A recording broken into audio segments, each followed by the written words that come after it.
नमस्कार, मी प्रफुल्ल. मित्रांनो, एज्युकेट भारत या युट्यूब चॅनल मध्ये आपल्या सर्वांचं स्वागत आहे. मित्रांनो, दिवसेंदिवस अपार आयडीचं महत्व वाढत चाललेलं आहे. अपार आयडी कसा तयार करायचा याबाबतचे वेगवेगळे व्हिडिओज मी एज्युकेट भारतच्या माध्यमातून आपणास शेअर केलेले आहेत. अपार आयडी तयार करण्यासाठी सर्वात महत्वाची जी अट आहे ती म्हणजे विद्यार्थ्यांकडे आधार कार्ड असणे आवश्यक आहे. जर विद्यार्थ्यांकडे आधार कार्ड नसेल तर त्या विद्यार्थ्यांचा अपार आयडी तयार होऊ शकत नाही. त्याचबरोबर विद्यार्थ्यांचा जो आधार कार्ड आहे आणि त्या आधार कार्ड वर असलेलं त्याचं नाव, त्याचा डेट ऑफ बर्थ आणि त्याचा लिंग हा आपल्या टीसी सोबत किंवा दाखल खारिज रजिस्टर वर असलेल्या माहिती सोबत मॅच असणे आवश्यक आहे. तेव्हाच त्या विद्यार्थ्याचा अपार आयडी तयार होऊ शकतो. आणि त्याचबरोबर आपल्याला अपार आयडी तयार करत असताना पालकांचे कन्सेंट घ्यायचे होते आणि हे कन्सेंट घेताना पालकांचे आपल्याला किमान 5 पैकी 1 डॉक्युमेंट आवश्यक होता. एक तर पालकांचा आधार कार्ड किंवा पॅन कार्ड किंवा ड्रायव्हिंग लायसन्स किंवा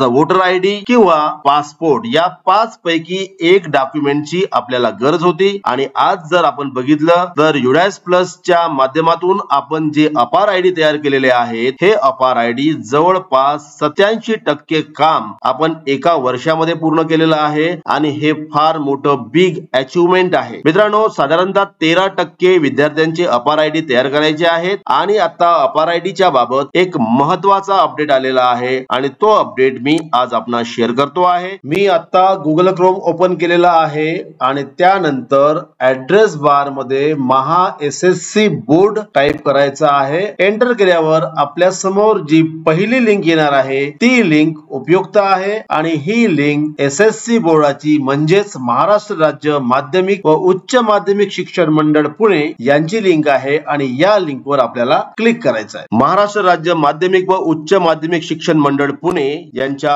वेबसाईटला गेलेलो आहे. ही बोर्डाची वेबसाईट आहे आणि या वेबसाईटच्या आपण जेव्हा खाली येऊ तेव्हा आपल्याला इथे वेगवेगळे लॉगिन्स पाहायला मिळतील. इथे नवीनतम सूचना पण पाहायला मिळतील आणि याला मी जर थोडा स्क्रॉल करून समोर गेलो, पुढे वाचावर क्लिक केलं तर इथे बघा फेब्रुवारी मार्च 2025 माध्यमिक प्रमाणपत्र परीक्षा 10वी व उच्च माध्यमिक प्रमाणपत्र परीक्षा 12वी विद्यार्थ्यांचा अपार आयडी नोंदवून घेण्याबाबतची लिंक दिलेली आहे आणि त्याचं एक पीडीएफ पण दिलेलं आहे. ते पीडीएफ मी आपणास दाखवतो आहे आणि स्क्रीनवर ते पीडीएफ आहे आणि हे पत्र सर्व विभागीय सचिव यांना पाठवण्यात आलेलं पत्र आहे. आणि या पत्राच्या माध्यमातून ज्या विद्यार्थ्यांनी 10वी आणि 12वीची परीक्षा दिलेली आहे अशा विद्यार्थ्यांचे अपार आयडी आपल्याला नोंदवायचे आहेत. आणि या विद्यार्थ्यांच्या ज्या गुणपत्रिका असणार आहेत त्या गुणपत्रिका आता भविष्यामध्ये डिजी लॉकरशी कनेक्ट होणार आहेत. आणि एक मोठा निर्णय हे माननीय सचिव राज्य मंडळ पुणे यांचं पत्र आहे. आणि मित्रांनो,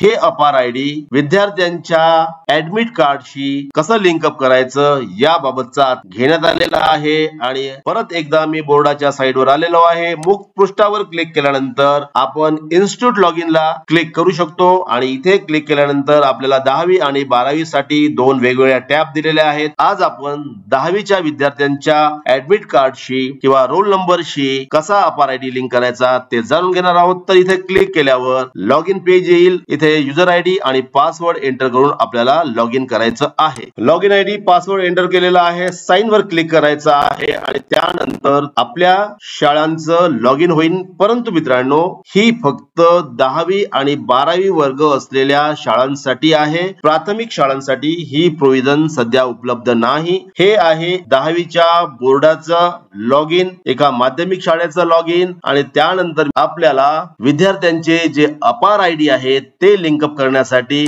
आपल्याला डाव्या साईडला असलेल्या ऍप्लिकेशन या टॅबवर किंवा मेनूवर क्लिक करावं लागेल. आणि इथे क्लिक केल्यानंतर खाली अपार आयडी अपडेशन ही टॅब आलेली आहे. आणि त्यानंतर आपल्या समोर 10वीला ज्या ज्या विद्यार्थ्यांनी फॉर्म भरलेला होता त्या सर्व विद्यार्थ्यांचे नाव आलेले आहेत, त्यांचे सीट नंबर किंवा रोल नंबर आलेले आहेत, नाव आहेत आणि अपार आयडीचा एक कॉलम या ठिकाणी आपल्याला पाहायला मिळेल. आणि राईट साईडला ऍक्शन बटन दिलेले आहे आणि या ऍक्शन बटनचा उपयोग करून आपण विद्यार्थ्यांचे अपार आयडी एंटर करू शकतो.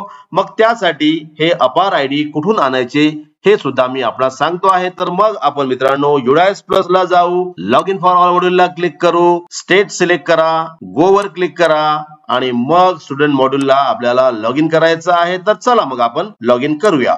लॉग इन वर क्लिक केल्यानंतर शाळेचा लॉग इन पेज ओपन झालेला आहे. SDMS पोर्टल ओपन झालेला आहे. करंट अकॅडमिक इयर वर आपल्याला क्लिक करायचं आहे आणि इथे आपल्या समोर डॅशबोर्ड येणार आहे. परत एकदा मी सांगतो आहे की या डॅशबोर्ड मध्ये जेवढे विद्यार्थी दिसतील ते सर्व विद्यार्थी आपल्या हजेरी पटावर असले पाहिजेत. विद्यार्थी कमी असतील तर आपण ऍड करावे, जास्त असतील तर त्या विद्यार्थ्याला ड्रॉप बॉक्स मध्ये टाकावं आणि हे सर्व राईट्स मुख्याध्यापक यांना दिलेले आहेत. तर मित्रांनो, आता आपण अपार मॉड्यूल वर जाऊया आणि आताच सांगितलं आहे की 10वी आणि 12वीचे वर्ग ज्या शाळांमध्ये असतील त्याच विद्यार्थ्यांसाठी हा व्हिडिओ आहे आणि त्याच शाळांसाठी हा व्हिडिओ आहे. तर मग मी 10वा वर्ग ओपन करतो आहे. गो वर क्लिक केल्यानंतर आपल्या समोर विद्यार्थ्यांची यादी आलेली आहे. जेवढ्या विद्यार्थ्यांचे अपार आयडी जनरेट झालेले आहेत ते सर्व अपार आयडी आपल्याला स्टॅटस या कॉलम मध्ये पाहायला मिळतील. पहिल्या कॉलम मध्ये विद्यार्थ्यांची नाव पाहायला मिळतील आणि स्टॅटस कॉलम मध्ये विद्यार्थ्यांचे अपार आयडी पाहायला मिळतील. तर मग आपण परत एकदा बोर्डाच्या साइट वर जाऊ. आता इथे बघा, एक विद्यार्थी आहे सगुना मळावी. या विद्यार्थ्याचा आपल्याला अपार आयडी शोधायचा आहे. इथे या विद्यार्थ्याचा अपार आयडी जनरेट झालेला आहे आणि तो अपार आयडी मी कॉपी केलेला आहे.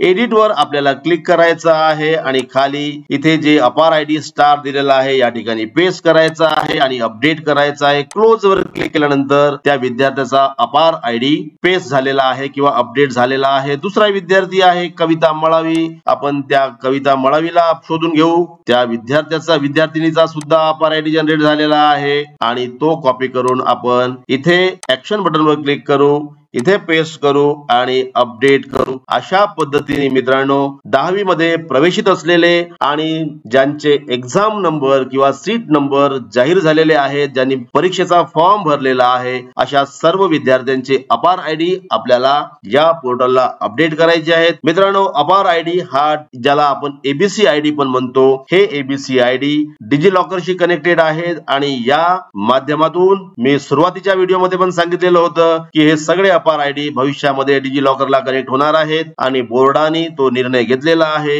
सर्व विद्यार्थ्यांचे अपार आयडी आपण या बोर्डाच्या साईडला जावं आणि अपडेट करावं आणि त्याचबरोबर ज्या विद्यार्थ्यांचे अपार आयडी तयार झालेले नाहीत अशा सर्व विद्यार्थ्यांचे अपार आयडी आपण जनरेट करावेत. अपार आयडी हा भारत सरकारचा उपक्रम आहे आणि युडॅस प्लसच्या माध्यमातून तो अत्यंत सहज आणि सुलभ पद्धतीने तयार करता येतो. जर आपण डिजी लॉकरच्या माध्यमातून अपार आयडी तयार करण्याचा प्रयत्न केला तर ती प्रोसेस किचकट आहे आणि त्याला वेळ लागू शकतो, काही डॉक्युमेंट्स लागू शकतात. इथे आपल्याला फक्त विद्यार्थ्यांचा आधार कार्ड आणि पालकांचा कन्सेंट एवढीच आवश्यकता आहे. निश्चितच आपल्याला हा व्हिडिओ आवडला असेल. विनंती आहे, माझी निवेदन आहे, चॅनलला सबस्क्राईब करा. चॅनलला सबस्क्राईब करण्यासाठी कोणताही खर्च येत नाही. व्हिडिओला लाईक करा, व्हिडिओ शेअर करा आणि हे काम तात्काळ पूर्ण करा. पुन्हा भेटू नवीन व्हिडिओ सह. तोपर्यंत सर्वांना माझ्या खूप खूप शुभेच्छा. Thank you so much.